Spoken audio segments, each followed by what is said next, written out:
Everybody loves to earn passive income. Getting those sweet dividends from stocks and ETFs really make it worth investing. But do you know exactly how those dividends are going to be taxed? What is going to be the tax implication when it comes to that time? So when we start thinking of qualified dividends and ordinary dividends, qualified dividends are taxed at a much lower rate, which is what we're going to be looking at today. Exactly what they are, what rate they're kind of taxed at, and how and why it is really a lot more appealing for those qualified dividends. To be eligible for the lower rates or the lower tax, dividends must come from US companies or qualified foreign companies. So there are some companies that do not have qualifying dividends, which means they are at a much higher tax rate. Also, there can be different holding periods depending on the taxes that we have. So we are going to go ahead and break those down. So what is a qualified dividend? This is the basic. Qualified dividends are payments made from corporations to shareholders who meet specific criteria, allowing them to be treated more favorable. When you think about the ultra rich and the amount they have invested into the stock market, qualified dividends are at a cap, which can be a lot lower, honestly, than we pay at taxes.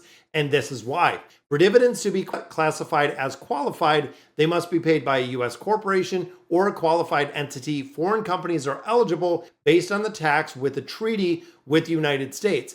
Additionally, qualified dividends must meet a specific holding period where the investor has to have the stock for a minimum length of time. This is where the rule gets kind of interesting, because if you have stocks and if you're holding them for a very short amount of time, chances are it might not qualify for the qualified dividends when it comes to the tax reporting period. So the minimum holding period for common stock, this is the stock that a majority of you and I do buy. The stock must be held for more than 60 days during the 121-day period that begins the day before the ex-dividend date. Now, if you're familiar with ex-dividend date, it is the date, the cutoff for and to receive the dividend from a company. If you buy it on the ex-dividend date or after that ex-dividend date, you are not entitled to the dividend payment, and you are not entitled to that next dividend payment that is there if you are not buying it and again holding it for a certain amount of time. Now, of course, there is a minimum holding period for preferred shares as well. So if you are buying preferred shares, when you think of a company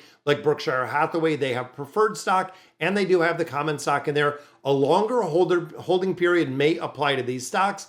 So not only the 60 days, but it goes back into the 90 days with a 181-day period starting 90 days before that ex-dividend date, particularly, and of course, in a period relative to 366 days. That is how they break it down to MSN.com. That is how it is broken down. Now, note that the 60-day holding period does not have to be continuous. That is a way that you could kind of play with it, but the total must add up to at least 60 days within that 120-day window. If a stock is borrowed or if that stock is hedged during the holding period, it might not count towards that. Now, many dividend requirements to get that better tax treatment. Some dividends cannot qualify, even if they are from US companies. Again, this is something to really remember. Example of these dividends include tax advantage accounts, such as tax exempt organizations do not qualify, or simply if you're hedging a stock position and options or short sales, which when we think of JEPI, when we think of a couple other ones, they might not be treated as qualified dividends as well. So how are they taxed? When it comes to qualified dividends, they enjoy a long-term capital gains rate, which we know depends on your taxable income, but it is also capped at a 20% maximum, which is kind of crazy. So when you think of a tax and looking at the qualified dividends, if you're Warren Buffett and you're pulling in $137 million from Coca-Cola, those can be qualified dividends. It's a US company. They have held them for an extended amount of time. They fall under the capital gains rate, which means the cap for those capital gains is 20%. If you're holding a portfolio that has massive amounts of money, it is capped at 20%.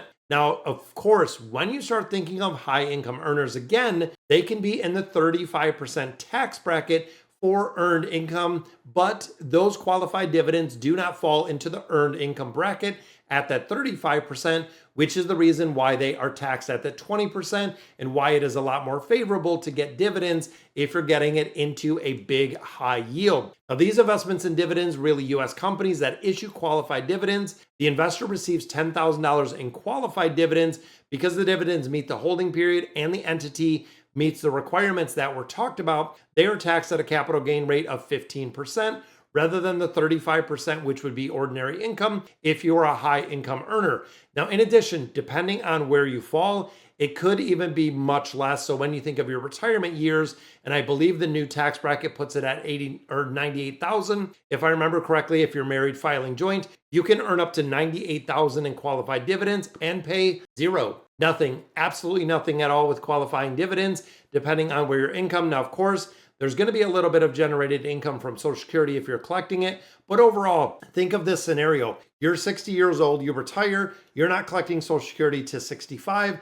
At the age of 60, you quit your job, you retire, you're done, you're not working. You are earning qualified dividends. You've been holding it, you've had it for an extended amount of time. You can earn almost $100,000 in earned income or the qualified dividends, and you will pay no tax on it. That is right. You could supplement your income. And if you're an individual making, let's say, $50,000 a year, if you retire and you're living off of those qualified dividends at $50,000 a year, chances are you could pay zero tax on there because they do qualify for the capital gains, which again is pretty interesting. So had the dividends not been qualified of the $10,000 example, you'd have paid $3,500 in tax at the 35% bracket. Because they're qualified, you only owe $1,500 because you're at that $1,500 qualified dividend bracket, resulting in a $2,000 savings. Now, again, when you start thinking of the ultra rich, this is exactly how you can kind of skirt around it. I'm not paying 35% with the progressive tax system.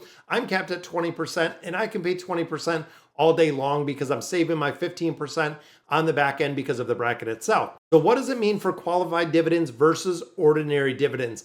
Now, again, a lot of people don't understand and really know there are two different qualifications when it comes to dividends. Key difference between qualified and non-qualified is how they get treated for those taxes.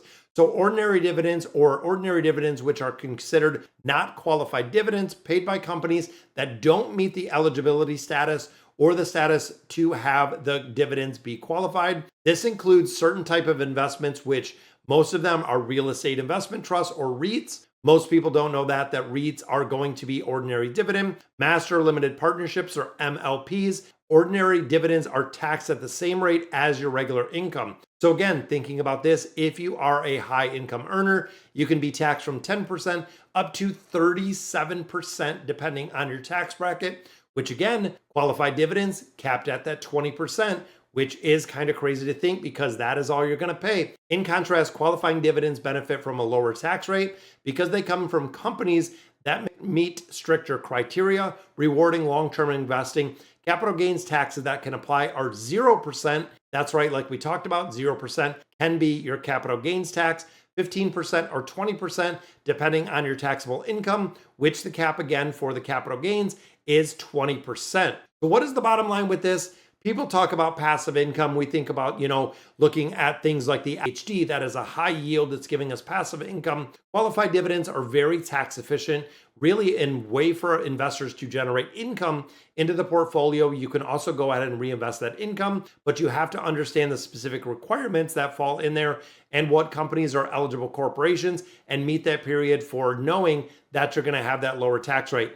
Worst thing is if you go in there and you think all of your dividends are qualified, all of a sudden you find out they're not and you are paying 15% higher than you thought you were going to pay, meaning you have a very heavy tax bill because, of course, when it comes to the government, they will always get theirs. They will get the taxes that are owed regardless of what you do. Even coming after you for taxes, you want to maximize really the tax efficiency that you can have. Work with a financial advisor or a tax advisor to know exactly what situation you're in. All right, guys, so that is going to do it, really explaining how qualified dividends are taxed. Let me know in the comments what you guys think, and I'll catch you in the next video.